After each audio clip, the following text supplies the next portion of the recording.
प्रतापनगर एक बहुत ही संपन्न राज्य था। वहाँ के राजा बहुत ही प्रतापी थे और प्रजा का पूरा ख्याल रखते थे। राजा ने पूरे जीवन प्रजा की मन से सेवा की थी, लेकिन अब वह बूढ़े हो चले थे, तो मन में बड़ी दुविधा थी कि उनके बाद राज्य को कौन चलाएगा।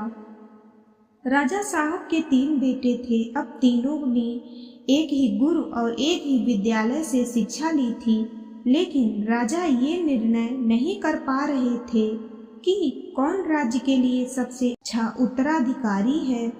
अब राजा ने सुबह सुबह सभी पुत्रों को बुलाया और उन सबको एक एक बोरी गेहूं देते हुए कहा कि मैं और तुम्हारी माता तीर्थ यात्रा पर जा रहे हैं। हमें वापस आने में 1 वर्ष से भी ज्यादा लग सकता है। तुम तीनों की ये जिम्मेदारी है कि अपने हिस्से के गेहूं को संभाल के रखना, और जब मैं वापस लौटूं तो तुमको ये गेहूं की बोरी वापस लौटानी है। ऐसा कहकर राजा और रानी तीर्थ यात्रा पर चल दिए। सबसे बड़े बेटे से सोचा, ये गेहूं की बोरी पिताजी को वापस लौटानी है, तो इसे मैं तिजोरी में बंद कर देता हूँ।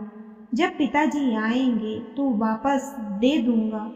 यही सोचकर उसने गेहूं की बोरी तिजोरी में रखवा दी, ताकि एक दाना भी इधर उधर ना हो।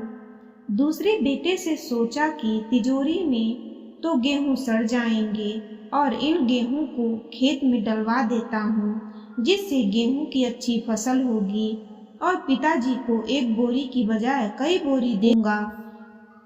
अब उसने ना गेहूं के लिए अच्छा खेत देखा और ना ही अच्छी उपजाऊ जमीन देखी, और ना ही खेत की घास फूस को साफ कराया। बस ऐसे ही एक बंजर जमीन पर गेहूं डलवा दिए और कभी उनकी देखभाल करने नहीं आया। उसे लगा कि अब अपने आप फसल आ जाएगी। तीसरा बेटा ज्यादा समझदार था। उसने अपने मित्र के साथ मिलकर एक अच्छा खेत देखा जो बहुत उपजाऊ था। फिर उसकी मिट्टी बदलवाई, वहां घास फूस की सफाई कराई, और फिर विधि अनुसार गेहूं के दाने खेत में बो दिए। पूरी लगन और मेहनत से खेत की हिफाजत की, समय पर खाद पानी सब कुछ दिया। साल भर बाद अपनी फसल आई। उसने फिर से उसे बोया और फिर अन्न उपजा। खेत खलिहान लहलहाने लगा।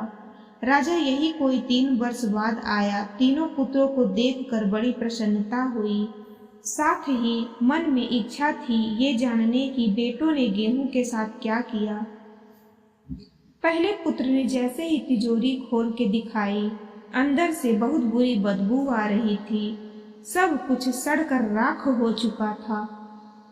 पिता ने कहा, ये अन्न है जिससे हम सबका जीवन चलता है, और तुम इसकी देखभाल नहीं कर पाए, तुम क्या राज्य संभालोगे। अब दूसरा बेटा पिता को उस जगह पर ले गया जहां उसने गेहूं डलवाया था। वहां जाकर देखा तो जंगल था, बड़ी बड़ी घास फूस खड़ी थी। गेहूं का तो नामो निशान ही नहीं था। राजा बहुत नाराज हुआ और उसे भी राज्य का उत्तराधिकारी बनाने से मना कर दिया। अब तीसरा पुत्र पिता को अपने खेतों पर ले गया।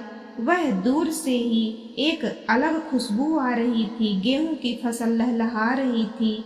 चारों तरफ हरियाली और जीवन था, और उस खेत में 50 बोरी से भी ज्यादा गेहूं उत्पन्न हो चुका था, और आज भी खेत में फिर से फसल खड़ी थी। राजा का मन देखकर बहुत प्रसन्न हुआ, और राजा ने तीसरे बेटे को अपने राज्य का उत्तराधिकारी बनाने का निर्णय लिया।